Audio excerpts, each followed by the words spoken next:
Good morning. Today we are going to discuss about the properties under plane polarized light and cross-Nicoll.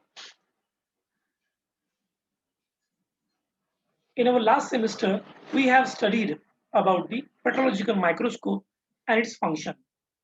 The petrological microscope is basically used to study the minerals and the rocks. And the minerals can be studied under two systems.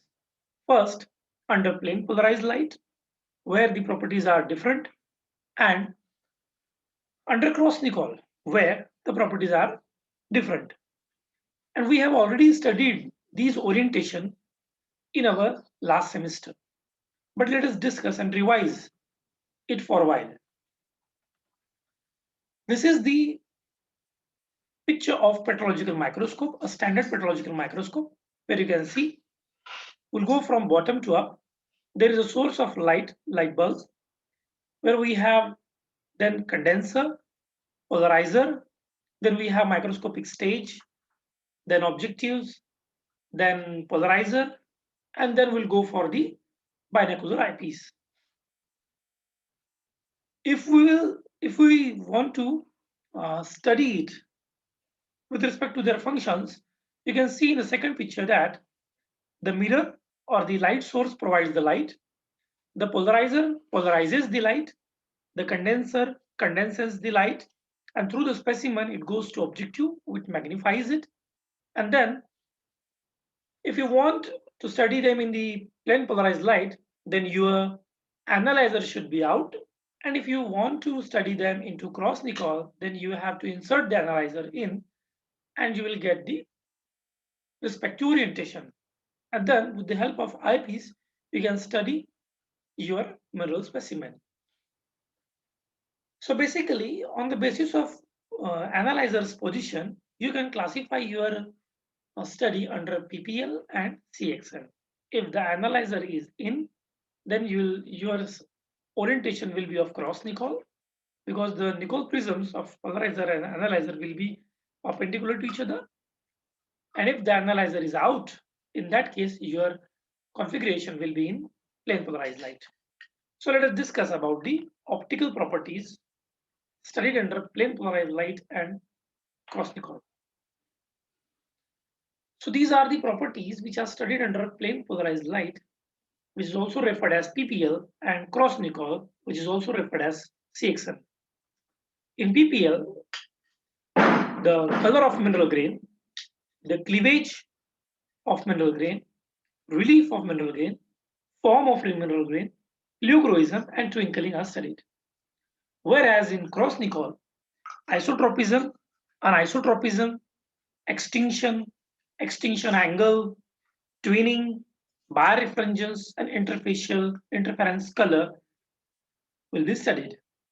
So let us discuss about the plane polarized light or the properties under plane polarized light.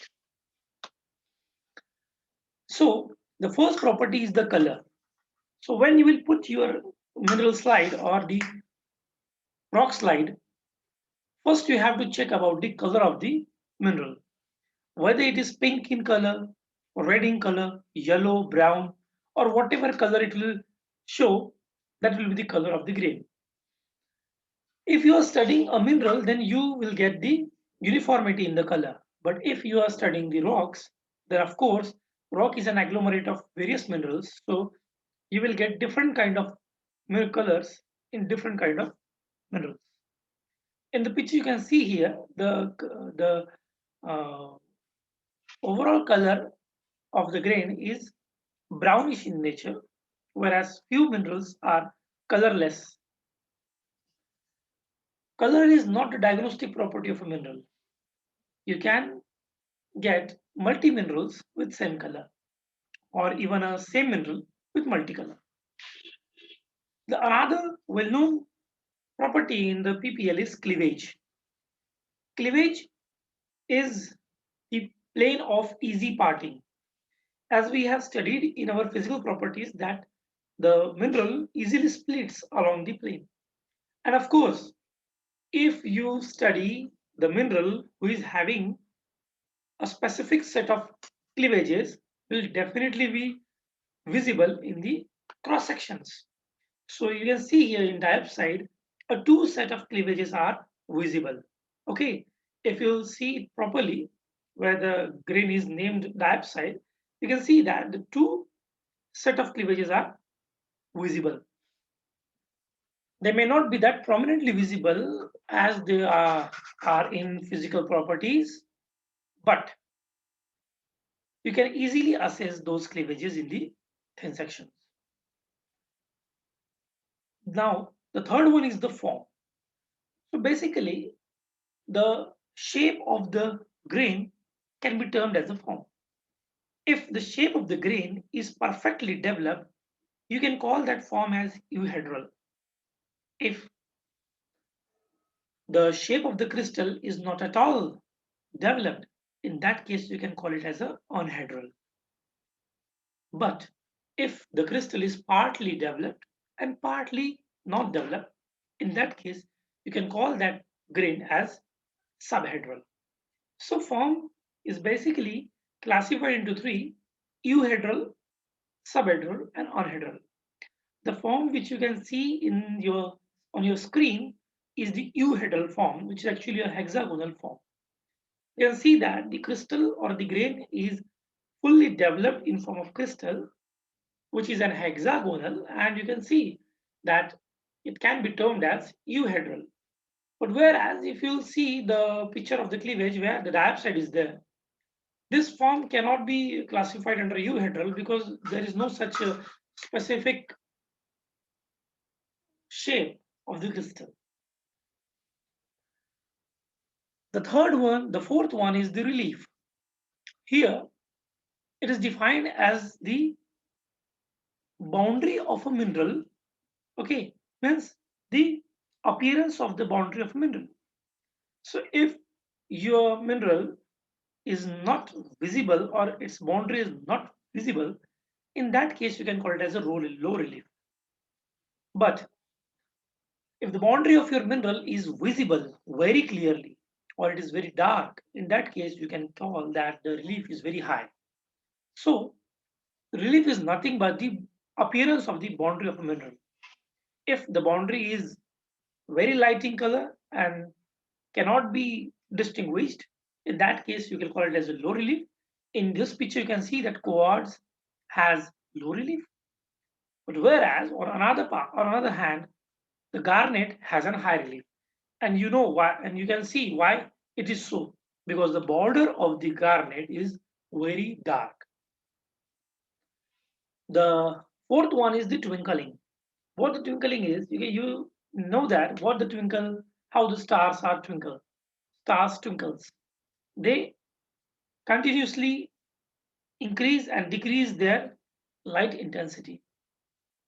Some mineral grain show twinkling because the the light ray passing through them travels with different velocities, and because of which they travels with different kind of the different kind of angles, and because of which there is a concept called birefringence, and because of that twinkling occurs. Twinkling is not a diagnostic property, it is just a property which can be seen under the PPL. The sixth one is the pleochroism. Pleochroism is the dominant property where you can see that the mineral alters its color from dark to light. Say for example, your mineral grain is of yellow color. So on rotation of the stage, the yellow color will transform to light yellow to dark yellow. So it will vary from dark color yellow to light color yellow. If the mineral grain varies from light color to dark color, in that case, that mineral can be termed as pleochroic mineral, or the concept can be referred as pleochroism.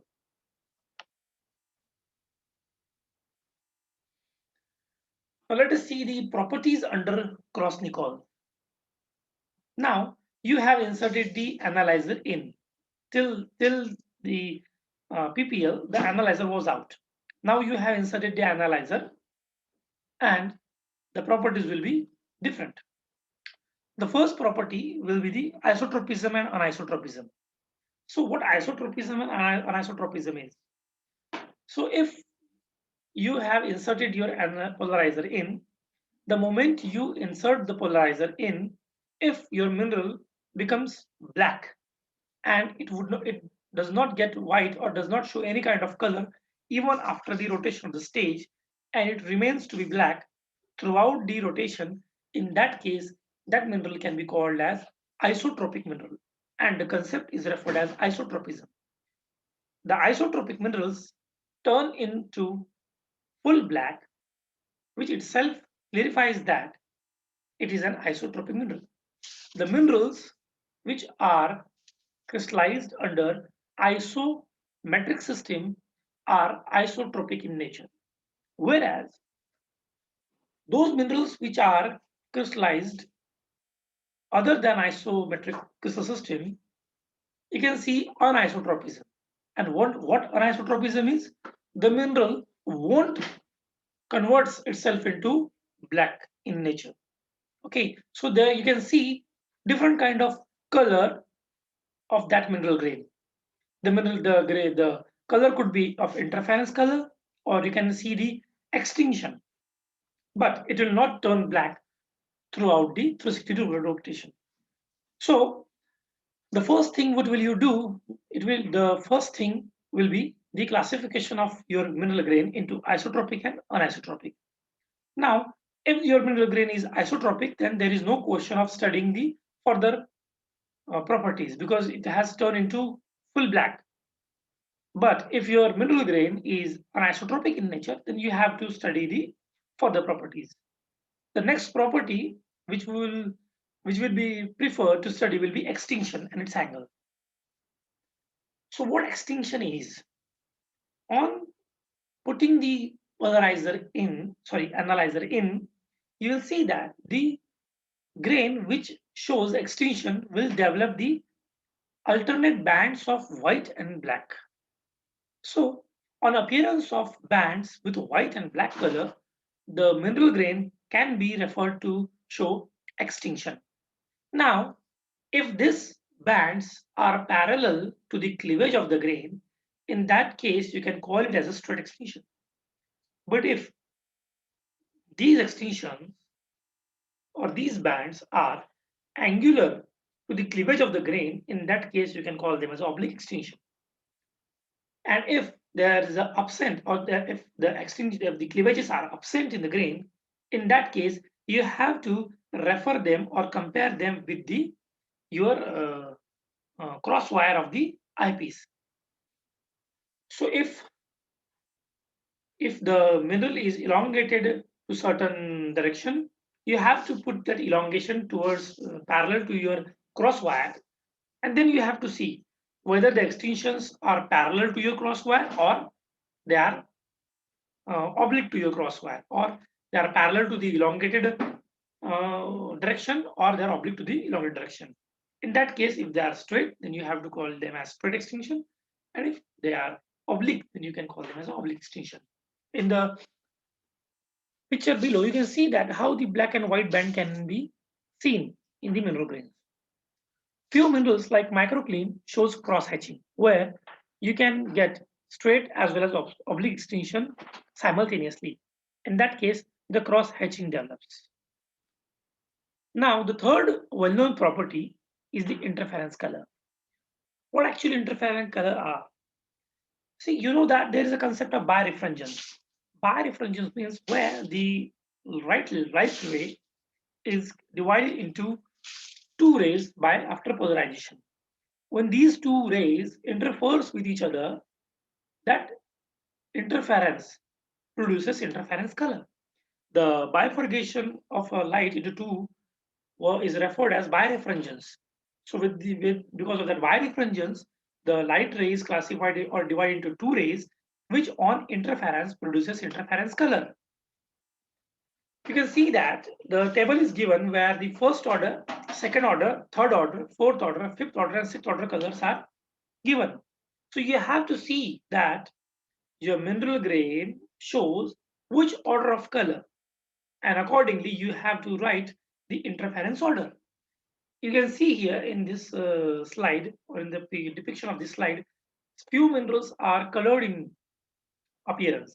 So you have to tally those colors with your color interference color scale, and accordingly you have to put them in the different orders. So in Krasnikov, the first property will be the isotropism, the second will be the extinction, and third will be the interference color. The extinction angle can be measured on the microscope itself. You have to arrange your stage accordingly. Then, if you want to measure the angle, you have to align your extinction along a certain direction. You have to measure the angle. Then, again, you have to rotate the stage till the new extinction comes. And on the arrival of new extinction, you have to again lock the stage. And when you will measure the angle which you have rotated from earlier extinction to the new extinction, that angle will be referred as extinction angle. So let us revise what we have done today. Today we have studied the properties under PPL and CXN. We have also revised our petrological microscope and the arrangements of PPL and CXN. PPL means plane polarized light, where the analyzer is out, and CXN means where the analyzer is in. We have already discussed this in our last semester. Then the properties are color, cleavage, relief, form, pleochroism, and twinkling in plane polarized light, and isotropism, extinction angle, twinning, birefringence, interference color in the Krasnikov. Let us see then we have studied the properties under plane polarized light, where we have studied the color, cleavage, form, relief, twinkling, pleochroism. In color, it is just color of a mineral. Cleavage, if you see the plane of easy parting, then the cleavages are present. Form, it could be euhedral, conhedral, subhedral. Then we have seen the relief, it is the appearance of the boundary of a mineral. It varies from a high relief to low relief. Then we have seen the twinkling, where the mineral grains twinkles because of the differential refractions. And the last one was pleochroism, where the color of a mineral varies from light color to dark color. Then we have seen the properties under Krasnikov, where the first property was isotropism and anisotropism, where if the mineral turns to black and remains black throughout the 360-degree rotation of the stage, in that case, that will be referred as isotropic mineral, and minerals crystallizing in isometric system are isotropic in nature. Whereas those minerals which does not turn into black and show extinction and other properties will be termed as anisotropic minerals, and the concept is called as anisotropism. Then we have seen the extinction, where the straight and oblique extinction was studied, and we have also discussed the cross hatching, where the cross extinction is there. Then we have seen the method to measure the angle of the extinction, and finally we studied the birefringence and the respective interference color, where you can measure the order of the interference color accordingly by studying the color of the mineral grain under the CXN. So thank you very much for your patience. Thank you.